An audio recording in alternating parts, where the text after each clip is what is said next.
Hello student, Gargi tutorial ক্লাসে তোমাদের স্বাগত জানাই। আজকে আমার বিষয় হলো বর্ধমান ইউনিভার্সিটি ফার্স্ট সেমিস্টার স্টুডেন্টদের জন্য মাইনর বেঙ্গলির যে সাজেশান 2024-এর সেটা আমি তৈরি করেছি। দেখো এর মধ্যে কি কি প্রশ্ন রেখেছি, তোমরা এগুলো ভালো করে খাতায় তুলে নাও।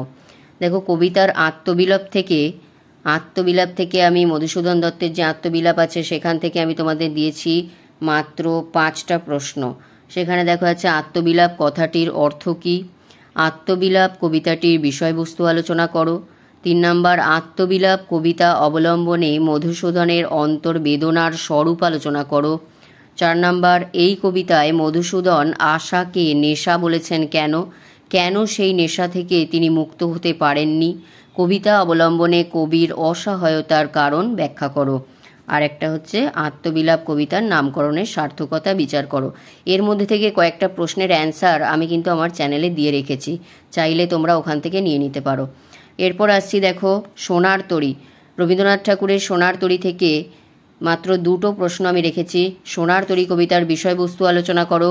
2 নম্বর হচ্ছে সোনার তরী কবিতার নামকরণের সার্থকতা বিচার করো। এরপর আসছি বনলতা সেন, জীবনানন্দ দাশের বনলতা সেন থেকে দেখো 1 নম্বরে রেখেছি প্রেমের কবিতা অবলম্বনে বনলতা সেন কতদূর সার্থক তা আলোচনা করো এবং কবিতাটি রবীন্দ্রোত্তর যুগে শ্রেষ্ঠ প্রেমের কবিতা বলা যায় কি না তা আলোচনা করো। এটা একটা ঘুরিয়ে দিতে পারে দুভাবে। আর একটা হচ্ছে দেখো এখানে 3 নম্বরে হচ্ছে বনলতা সেন কবিতার ইতিহাস চেতনার স্বরূপ বিশ্লেষণ করো, এটাও খুব ইম্পর্ট্যান্ট। এছাড়া দেখো বনলতা সেনকে জীবনের সফেন সমুদ্র থেকে তুলে এনে কবি যেভাবে তার সঙ্গে নিবিড় সম্পর্ক স্থাপন করতে চেয়েছেন তা কবিতা অবলম্বনে আলোচনা করো। এরপর আসছি 4 নম্বরে দেখো আমার কৈফিয়ত, নজরুল ইসলামের আমার কৈফিয়ত থেকে 3টে প্রশ্ন রেখেছি।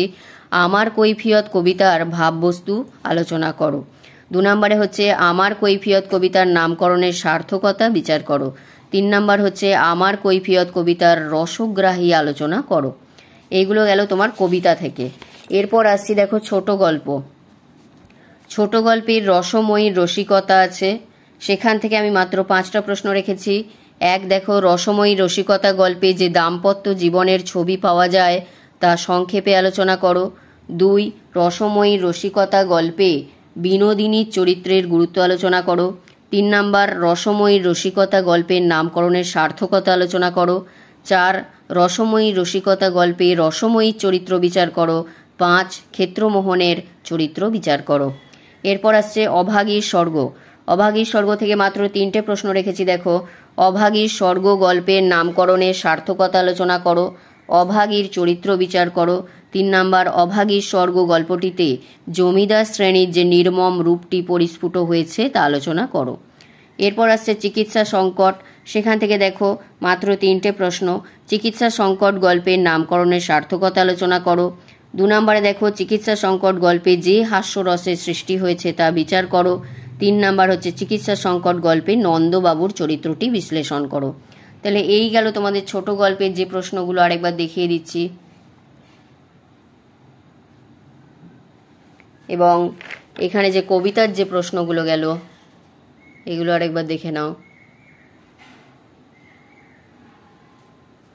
খুব বেশি প্রশ্নের অ্যান্সার করার দরকার নেই, এইগুলো করলেই তোমাদের পরীক্ষায় কমন এসে যাবে বড় কোশ্চেনের দিক থেকে। এগুলো 5এও আসতে পারে, 10এও আসতে পারে, আমি কোনো ভাগ করে দিইনি, তোমরা একটু বড় করে করবে যাতে তোমরা 5এও লিখতে পারো এবং 10এও লিখতে পারো।